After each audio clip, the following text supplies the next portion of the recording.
Beijing के बंद कमरों में चीनी सैन्य रणनीतिकार एक ऐसी कड़वी सच्चाई को स्वीकार कर रहे हैं जिससे उनकी पूरी दुनिया में किरकिरी हो सकती है। आज हम उस सीक्रेट कन्फेशन की परतें खोलेंगे जिसे सुनकर हर हिंदुस्तानी का सीना गर्व से चौड़ा हो जाएगा और दुश्मनों के पसीने छूट जाएंगे। यह कहानी किसी बॉलीवुड फिल्म की नहीं बल्कि हिमालय की उन बर्फीली चोटियों की है जहां भूगोल भी भारत का साथ देता है और इतिहास गवाह है कि यहां केवल शेरों का राज चलता है। चीन की पीपुल्स लिबरेशन आर्मी के एकेडमी ऑफ मिलिट्री साइंसेज के सबसे बड़े विशेषज्ञों में से एक और मॉडर्न वेपनरी मैगजीन के सीनियर एडिटर हुआंग गुओजी ने एक ऐसी बात कही है जिसने ग्लोबल डिफेंस एक्सपर्ट्स के बीच हड़कंप मचा दिया है। हुआंग ने साफ शब्दों में माना है कि अगर ऊंचे पहाड़ों पर भारत से मुकाबला करना है तो चीन के पास सिर्फ बराबरी की सैन्य शक्ति होना काफी नहीं है। उनके आधिकारिक विश्लेषण के अनुसार हिमालय की ऊंचाइयों पर भारत के एक प्रोफेशनल सैनिक का मुकाबला करने के लिए चीन को कम से कम 3 से 4 सैनिकों की जरूरत होगी। यानी अगर भारत का एक जांबाज वहां खड़ा है तो चीन को कम से कम 300% ज्यादा ताकत झोंकनी होगी और उसके बाद भी जीत की रत्ती भर गारंटी नहीं है। यह 3 से 1 का रेशियो कोई साधारण आंकड़ा नहीं है, यह चीन की अपनी हार का डर है जो उनकी जुबान पर आ गया है। लेकिन यहाँ एक और बड़ा खुलासा है। चीनी जनरल और सैन्य विश्लेषक झाओ जियाओजुओ, जो बीजिंग के प्रमुख थिंक टैंक का हिस्सा हैं, उन्होंने एक इंटरव्यू में दबी जुबान में स्वीकार किया कि भारत की माउंटेन स्ट्राइक कॉर्प्स और उनके जवानों की पर्वतारोहण कला दुनिया में सबसे घातक है। उन्होंने कहा कि भारतीय सैनिक केवल ट्रेनिंग नहीं लेते, वे उन पहाड़ों में जीते हैं। यह बयान चीनी कमांडरों के उस डर को दर्शाता है जो उन्होंने गलवान के बाद महसूस किया। उन्हें समझ आ गया कि पीएलए के सैनिक, जो ज्यादातर चीन के मैदानी इलाकों से आते हैं, वे हिमालय की 15,000 फीट की ऊंचाई पर सिर्फ सांस लेने के लिए संघर्ष करते हैं, जबकि भारतीय जवान वहां फुटबॉल खेलते हैं। इस डर की पहली और सबसे बड़ी वजह है बैटल हार्डन्ड सोल्जर्स, यानी युद्ध की आग में तपकर कुंदन बने भारतीय जवान। आपको यह जानकर हैरानी होगी कि चीनी सेना का एक बहुत बड़ा हिस्सा कॉन्स्क्रिप्शन मॉडल पर काम करता है। इसका मतलब है कि वहां के नौजवानों को जबरन 2 साल के लिए सेना में भर्ती किया जाता है। ये वो लड़के होते हैं जो शहरों के आलीशान घरों से आते हैं, जिन्हें वीडियो गेम खेलने और एयर कंडीशन में रहने की आदत होती है। 2 साल की मजबूरी की नौकरी पूरी होते ही वे वापस अपने घर भागना चाहते हैं। इसके ठीक उलट भारतीय सेना एक पूरी तरह से वॉलंटियर फोर्स है। हमारे जवान वहां किसी सरकारी दबाव में नहीं बल्कि नाम, नमक और निशान की कसम खाकर देश सेवा के जुनून में जाते हैं। भारतीय सेना के पास दुनिया की सबसे बड़ी और सबसे अनुभवी माउंटेन इन्फेंट्री है। अमेरिकी सेना से लेकर रूसी कमांडो तक दुनिया की हर बड़ी ताकत यह मानती है कि पहाड़ों पर लड़ने की जो कला भारत के पास है वो किसी और के पास नहीं।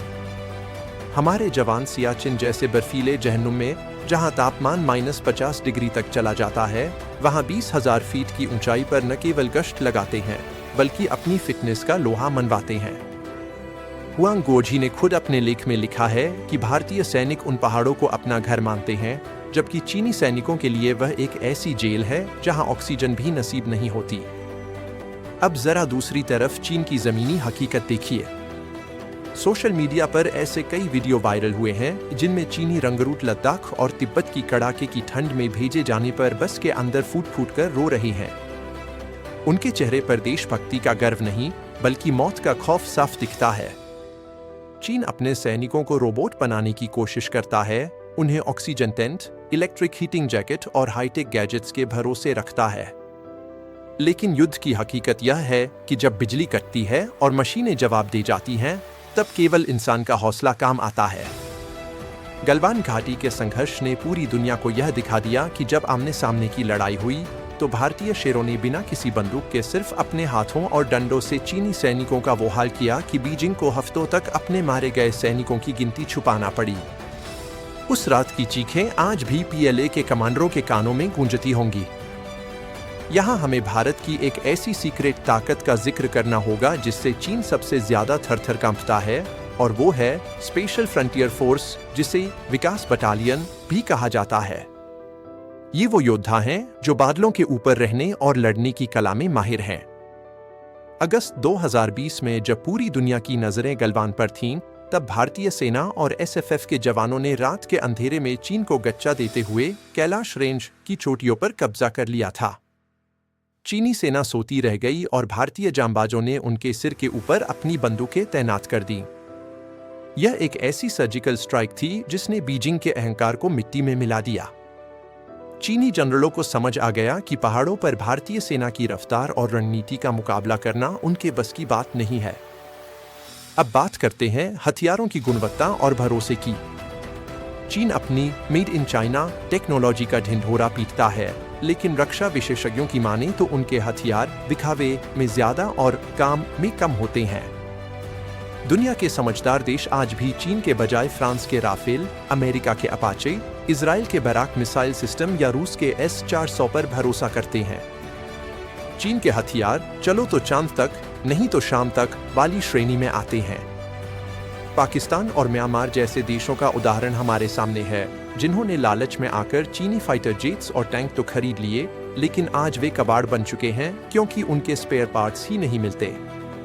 चीन का सैन्य सामान परेड ग्राउंड पर तो बहुत चमकता है, लेकिन हिमालय की -40 डिग्री की ठंड में उनकी बैटरी जवाब दे जाती है और उनके इंजनों में तकनीकी खराबी आने लगती है। इसके विपरीत भारत ने दुनिया की सबसे बेहतरीन टेक्नोलॉजी को चुन चुनकर अपने बेड़े में शामिल किया है। हमारे पास रूस की ताकत, फ्रांस की सटीकता, इजराइल का दिमाग और अमेरिका की रफ्तार है। इसके साथ ही हमारा अपना make in India defence sector अब तेजस फाइटर जेट, अर्जुन टैंक और पिनाका रॉकेट लॉन्चर जैसे घातक हथियार बना रहा है। भारत का ब्रह्मोस मिसाइल सिस्टम आज दुनिया का सबसे तेज सुपरसोनिक क्रूज मिसाइल है। इसकी रफ्तार और अचूक निशाना चीन के किसी भी एयर डिफेंस सिस्टम को कागज की तरह फाड़ सकता है। चीन के पास इसका कोई तोड़ नहीं है। जब हमारी आकाश मिसाइलें एक साथ कई लक्ष्यों को भेदती हैं, तो दुश्मन के रडार जाम हो जाते हैं। एक और बहुत ही गहरा और अनसुना पहलू है हमारे बॉर्डर विलेजर्स यानी सीमावर्ती गांवों के निवासी। चीन अक्सर सीमा पर जियाओकांग जैसे नकली गांव बसाता है, जहां वो पैसे देकर लोगों को कुछ समय के लिए बिठा देता है ताकि जमीन पर दावा किया जा सके। लेकिन भारत के बॉर्डर पर स्थिति बिल्कुल अलग है। लद्दाख के चुशूल से लेकर अरुणाचल के तवांग तक हमारे गांवों में रहने वाले लोग वहां के मूल निवासी हैं। वो उन्हीं पहाड़ों पर पैदा हुए हैं। उन्होंने बचपन से ही कम ऑक्सीजन में दौड़ना सीखा है। उनके लिए वो पहाड़ सिर्फ पत्थर के ढेर नहीं, बल्कि उनके पूर्वजों की विरासत हैं। ये लोग भारतीय सेना के लिए अनऑफिशियल सोल्जर्स का काम करते हैं। जब भी सीमा पर कोई हलचल होती है, ये गांव वाले सेना से पहले खबर पहुंचा देते हैं। चीन इस ह्यूमन इंटेलिजेंस का मुकाबला कभी नहीं कर सकता, क्योंकि उनके पास ऐसे लोग नहीं हैं जो उस मिट्टी से प्यार करते हों। चीनी सैनिक वहां एक विदेशी की तरह आता है, जबकि हमारा जवान और नागरिक वहां के मालिक की तरह रहता है। इतिहास इस बात का सबसे बड़ा गवाह है कि युद्ध केवल नक्शों और कंप्यूटरों पर नहीं, बल्कि जमीन पर कलेजे से जीते जाते हैं। चीन एक पेपर सुपर जाइंट है। कागजों पर उनकी सेना बहुत बड़ी है, बजट अरबों डॉलर का है, लेकिन उनका युद्ध का अनुभव शून्य है। 1979 के बाद से चीन ने एक भी बड़ी जंग नहीं लड़ी है। उनका पूरा ध्यान केवल ताइवान को डराने या छोटे देशों को कर्ज के जाल में फंसाने पर रहता है। दूसरी ओर भारत एक प्रैक्टिकल जायंट है। हमारी सेना हर दिन युद्ध जैसी स्थिति में रहती है। हमने 1947, 1965, 1971 और 1999 के कारगिल युद्ध में दुश्मनों के दांत खट्टे किए हैं। हमने 1967 के नाथू ला क्लैश में चीन को वो धूल चटाई थी कि वे अगले 50 सालों तक सिर उठाने लायक नहीं रहे। भारतीय सेना का हर ऑफिसर और जवान किसी न किसी असली ऑपरेशन का हिस्सा रह चुका होता है। यही वो कॉम्बैट एक्सपीरियंस है जो चीन के पास बिल्कुल नहीं है। चीनी विशेषज्ञों का यह मानना कि भारत को हराने के लिए 300% ज्यादा सैनिकों की जरूरत होगी, दरअसल उनकी हार की पहली लिखित स्वीकारोक्ति है। उन्हें पता चल गया है कि भारतीय सेना अब 1962 वाली स्थिति में नहीं है। आज का भारत अपनी सीमाओं पर हजारों किलोमीटर की सड़कों का जाल बिछा चुका है। हम अटल टनल और सेला टनल जैसे चमत्कारों के जरिए 24 घंटे रसद और भारी टैंक बॉर्डर तक पहुंचा सकते हैं। हमारे पास C-17 ग्लोबमास्टर और चिनूक जैसे हेलीकॉप्टर्स हैं जो रातों रात पूरी की पूरी ब्रिगेड को दुश्मन के पीछे उतार सकते हैं। हमारी ब्रह्मोस मिसाइलें चीन के तिब्बत में स्थित एयरबेस और कमांड सेंटर्स को चंद मिनटों में मलबे के ढेर में तब्दील कर सकती है। चीन की AI और साइबर वॉरफेयर की बातें सुनने में अच्छी लगती हैं, लेकिन जब हिमालय के शून्य से नीचे के तापमान में इलेक्ट्रॉनिक्स फेल होते हैं, तब केवल इन्फेंट्री यानी पैदल सेना ही जमीन कब्जा करती है। और उस पैदल सेना के मामले में भारत का मुकाबला करने वाला इस धरती पर कोई नहीं है। हार्वर्ड यूनिवर्सिटी की एक हालिया रिपोर्ट में भी यह कहा गया है कि हिमालय की चोटियों पर भारत की सामरिक स्थिति चीन से कहीं बेहतर है। भारतीय फाइटर जेट्स मैदानी इलाकों से उड़ान भरकर जल्दी सीमा पर पहुंचते हैं, जबकि चीन के विमानों को तिब्बत के हाई एल्टीट्यूड एयरबेस से कम ईंधन और कम वजन के साथ उड़ान भरनी पड़ती है। यह एक तकनीकी कमजोरी है जिसका चीन के पास कोई समाधान नहीं है। इसके अलावा भारत की नौसेना हिंद महासागर में मलक्का जलसमुद्र को ब्लॉक करने की ताकत रखती है। चीन की 80% तेल सप्लाई इसी रास्ते से गुजरती है। अगर हिमालय पर युद्ध छिड़ा तो भारत अंडमान निकोबार से चीन की लाइफलाइन काट सकता है। चीन के रणनीतिकार जानते हैं कि अगर उन्होंने हिमालय में गलती की तो हिंद महासागर में उनका दम घोंट दिया जाएगा। यही कारण है कि वे भारत के साथ सीधी जंग छेड़ने से कतराते हैं और केवल माइंड गेम्स खेलते हैं।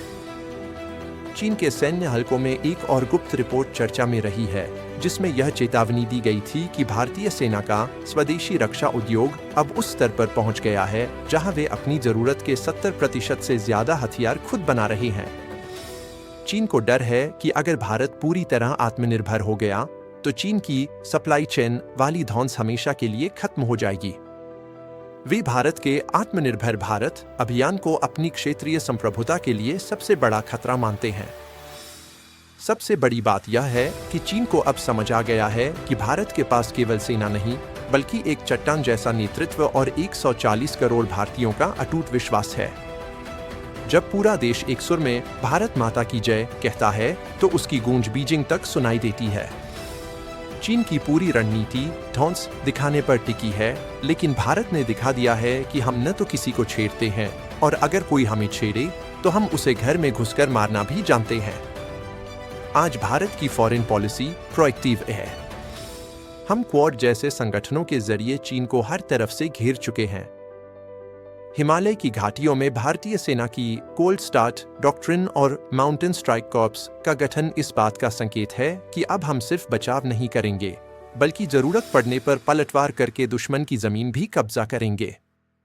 चीन के जनरल जानते हैं कि 15,000 फीट की ऊंचाई पर जब भारतीय जवान जो बोले सो निहाल या बजरंग बली की जय का नारा लगाता है तो पहाड़ों की चट्टानें भी कांपने लगती हैं। तो मेरे प्यारे देशवासियों, अगली बार जब आप न्यूज में चीन की किसी नई साजिश या उनके बजट के बारे में सुने तो बिल्कुल मत घबराइएगा।